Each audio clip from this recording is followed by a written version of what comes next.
नमस्ते दोस्तों, आज इस वीडियो में हम बात करेंगे एसआईपी वर्सेस लमसम।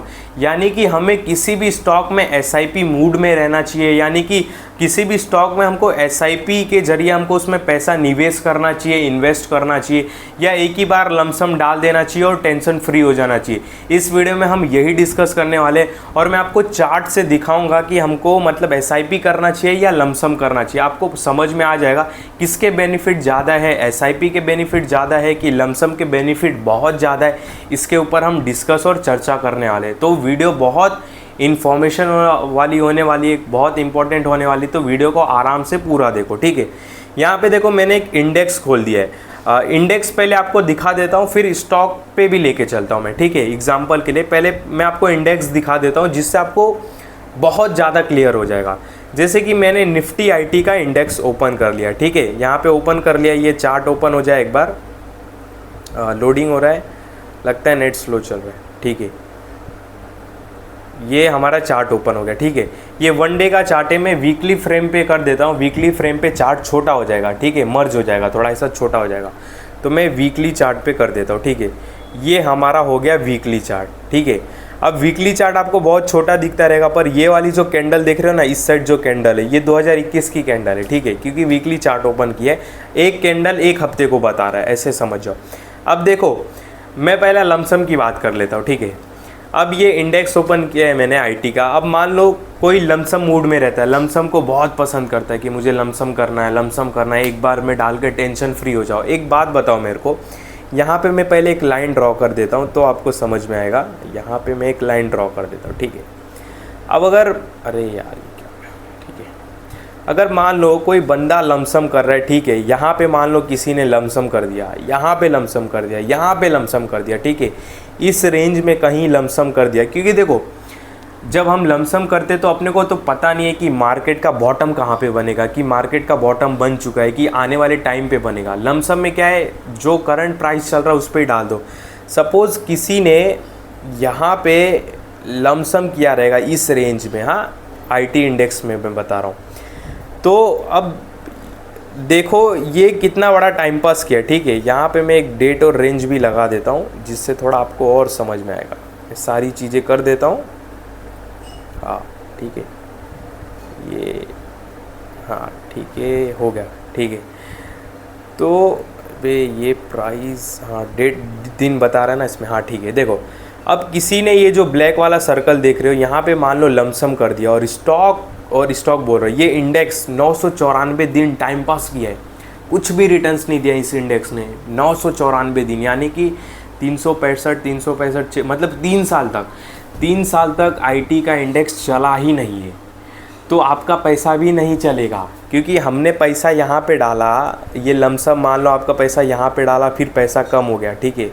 ये हटा देता हूँ मैं। अब यहाँ पे हमने लमसम डाल दिया, अब यहाँ पे आपने इकट्ठा पैसा डाल दिया। मान लो हमने लमसम 10,000 डाल दिया एग्जाम्पल के लिए, तो मान लो 10,000 हमने यहाँ पे इन्वेस्ट कर दिया लमसम में, और आईटी का इंडेक्स 3 साल तक टाइम पास किया, कुछ रिटर्न्स नहीं दिया है।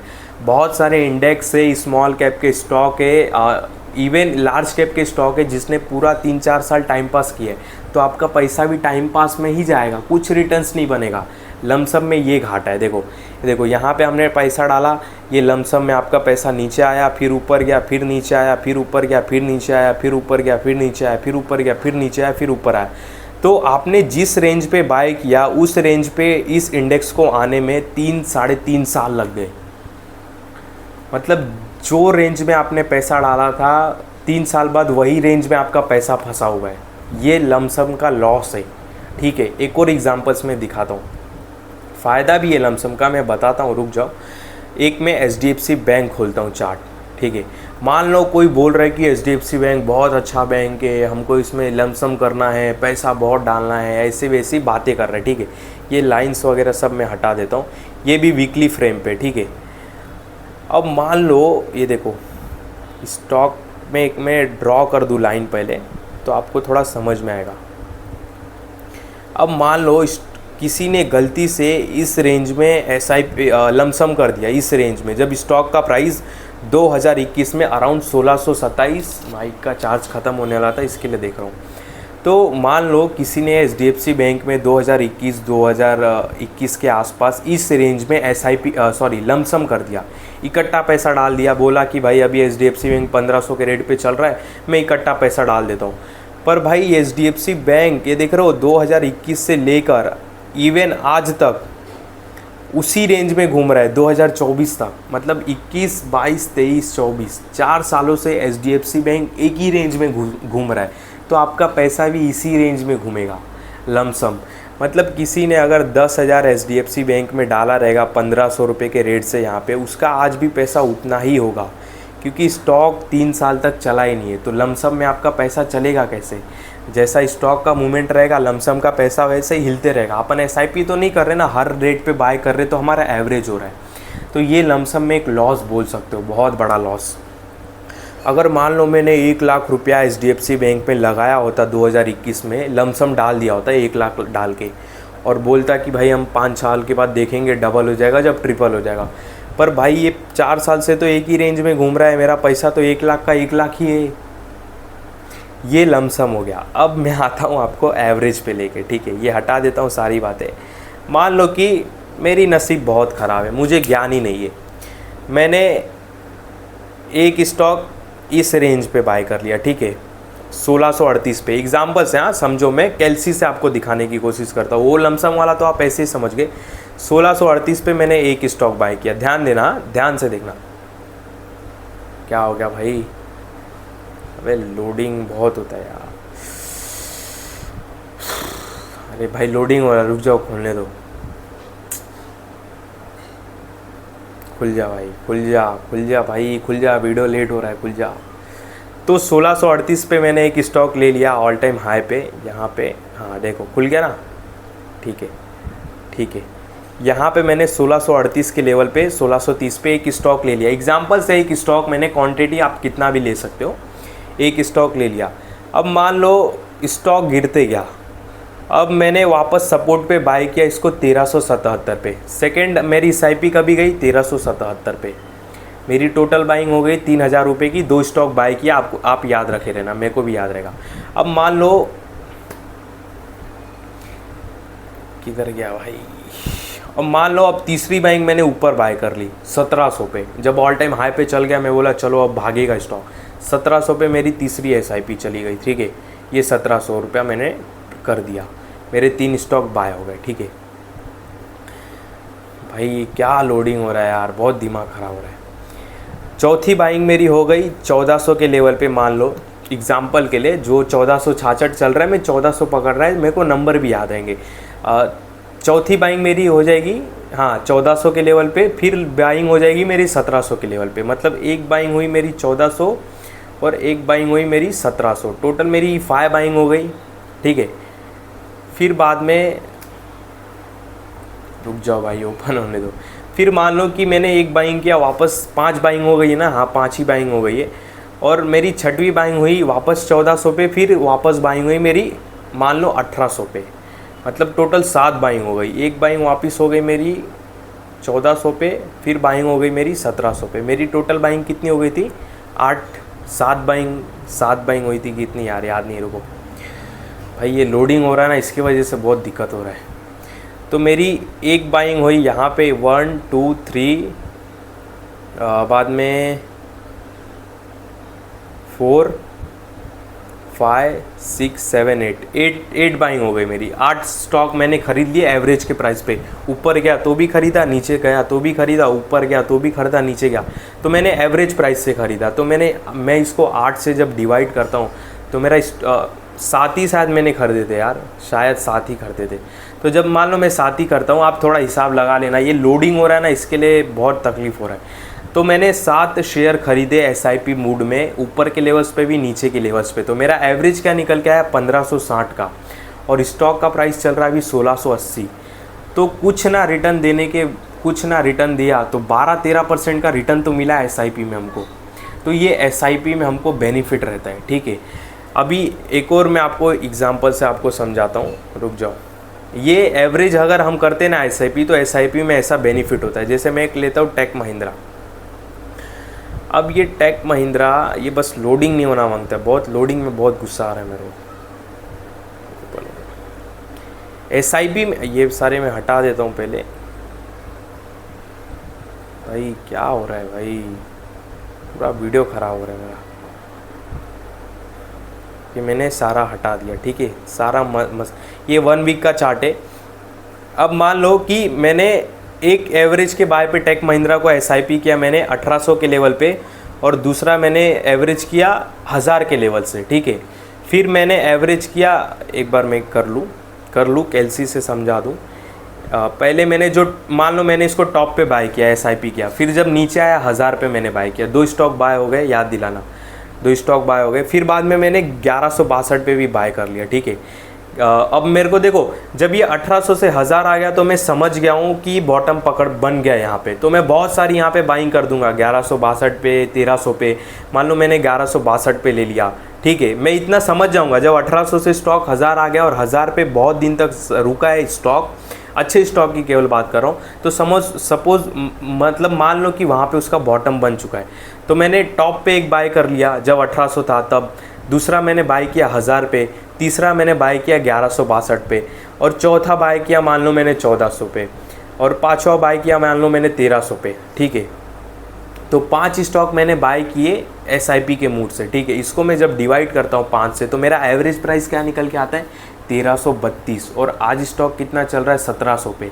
तो ये एसआईपी का बेनिफिट होता है, हम हर लेवल्स पे जब लेते तो हमारा एवरेज बनता है, और एवरेज का प्राइस हमेशा नीचे रहता है। मैं इस लेवल पे लिया, 1800 पे भी लिया, 1500 आया तो भी लिया, 1200 आया तो भी लिया, 922 आया तो भी लिया, 1162 गया तो भी लिया, और 1300 पे जब आया तो भी लिया। जब ये सारे मैं रेंज में एसआईपी करूँगा ना, तो मेरा एक एवरेज प्राइस 1400-1500 निकल के आएगा, और फिर देख सकते हो कि अभी चल रहा है 1700। तो इससे हमको बेनिफिट होता है, फ़ायदा होता है। अगर मैं एक ही बार में टेक महिंद्रा में यहाँ 1800 के लेवल पे डाल देता इकट्ठा पैसा, यहीं पे मैं डाल देता 1 लाख, मान लो 1 लाख डाल देता, तो भाई मेरा वो 1 लाख अभी तक कवर नहीं हो पाता, क्योंकि ये 1800 के लेवल तक अभी तक नहीं टच किया है।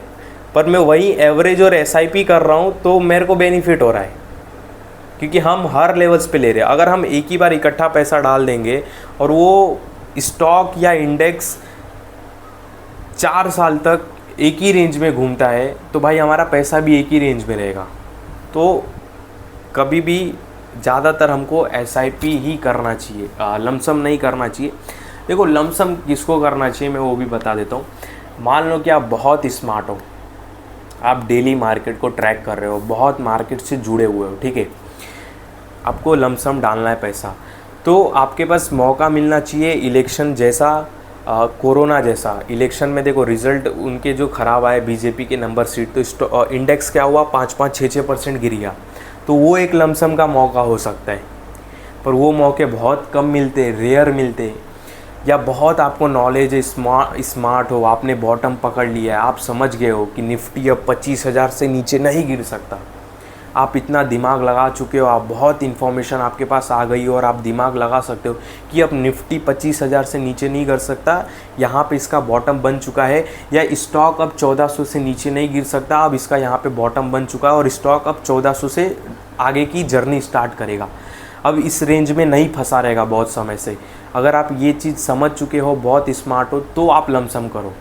या आपको कोरोना जैसा मौका मिल जाता है कि इंडेक्स बहुत गिर जाए, स्टॉक बहुत गिर जाए, तो आप इकट्ठा पैसा लगा दो, उसके बाद तो रैली आनी है, क्योंकि बहुत गिरने के बाद। पर ये बहुत कम लोग कर सकते, बॉटम बहुत कम लोग पकड़ पाते। अब मान लो 1800 पे जब टेक महिंद्रा था, तो किसी ने उस स्टॉक में बॉटम पकड़ने की कोशिश की रहेगी 1700 के लेवल पे। वो क्या सोचा रहेगा कि 1700 पे इसका बॉटम बन चुका है, क्योंकि स्टॉक ऑफकोर्स 1700 के लेवल पे बहुत टाइम तक रुका रहेगा, तो किसी ने उसको बॉटम पकड़ा रहेगा 1700 पे, ठीक है।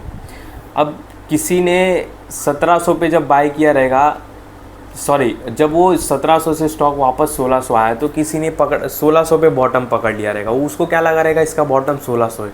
पर टेक महिंद्रा 1800 से गिर के 1000 पे आ गया, तो बॉटम कितना नीचे बना, तो बॉटम कोई नहीं पकड़ सकता। अगर आपको बॉटम पकड़ने आ रहा है तो आप लमसम करो, अगर आपको बॉटम नहीं पकड़ने आ रहा है तो आप चुपचाप एसआईपी मोड में चले जाओ, क्योंकि मैंने आपको एग्जांपल से दिखाया।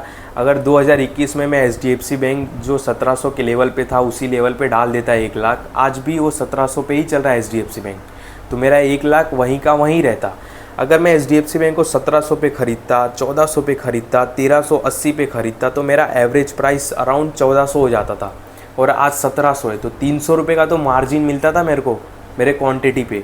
अगर 100 क्वांटिटी रहते थे तो मेरे 300 रुपये का आज मार्जिन मिलता था 1400 रुपये के एवरेज के प्राइस के हिसाब से। तो ये SIP और लमसम का फ़र्क रहता है। कितने सारे स्मॉल कैप के म्यूचुअल फंड 5-5, 6-6 साल एक टाइम तक चले ही नहीं थे। अगर किसी ने लमसम में ही म्यूचुअल फंड में पैसा लगा देता, कोई स्मॉल कैप के म्यूचुअल फंड में लमसम में डाल देता, और वो 4 साल तक चले ही नहीं, तो आपका पैसा भी नहीं चलेगा। हाँ, अगर आप हर लेवल्स पे ले रहे हो, हर लेवल्स पे एवरेज कर रहे हो, अपना प्राइस नीचे ला रहे हो एवरेज करके, तो आपको बेनिफिट होगा, जैसा मैंने आपको टेक महिंद्रा में दिखाया। ठीक है, तो ये था SIP और लमसम। बाकी आप खुद समझदार हो कि आपको SIP करना है कि लमसम। मेरे ख्याल से देखो, मैं को जितना ज्ञान है उस हिसाब से तो अपने को SIP मूड में रहना चाहिए, क्योंकि SIP मूड में हम काफ़ी कंफर्टेबल रहते हैं, और जब और गिरता है तो बाइंग की अपॉर्चुनिटी, क्या बोलते हैं, मौका रहता है। ठीक है, बाइंग का मौका रहता है। अब लमसम अपन 1 लाख ही एक ही बार डाल दिए, और साला वो 3 साल तक जैसे टेक महिंद्रा चला ही नहीं, 4 साल तक टेक महिंद्रा चला ही नहीं, इन्फोसिस चला ही नहीं, तो हमारा एक ही रेंज में पैसा फंसा है। ऐसे बस हो रहा है, झूल रहा है। पर मैं यहाँ भी लूँ, यहाँ भी लूँ, यहाँ भी लूँ, तो मेरा एवरेज बन रहा है। अब एवरेज बना, एवरेज प्राइस हमारा नीचे आ गया, अब इंडेक्स भागा यहाँ से, मतलब टेक महिंद्रा भागा, तो बेनिफिट हुआ हमको। मैंने 1000 रुपये से लेके 1400 रुपये तक टेक महिंद्रा में SIP किया, अब 1700 पे आया, तो मुझे बेनिफिट हो रहा है। ठीक है, तो ये होता है SIP और लमसम। आई होप आप समझ गए होंगे। अब बाकी मेरे इस वीडियो को, किसी भी वीडियो में बाय सेल का कॉल नहीं रहता, इस बात का ध्यान देना। और जो मैंने आपको चार्ट दिखाया, बातें बताई, केवल समझाने के लिए बताई, और मेरे किसी भी वीडियो में बाय सेल का कॉल नहीं रहता, इस बात का ध्यान देना। और मैं कोई SEBI रजिस्टर्ड एडवाइज़र भी नहीं हूँ।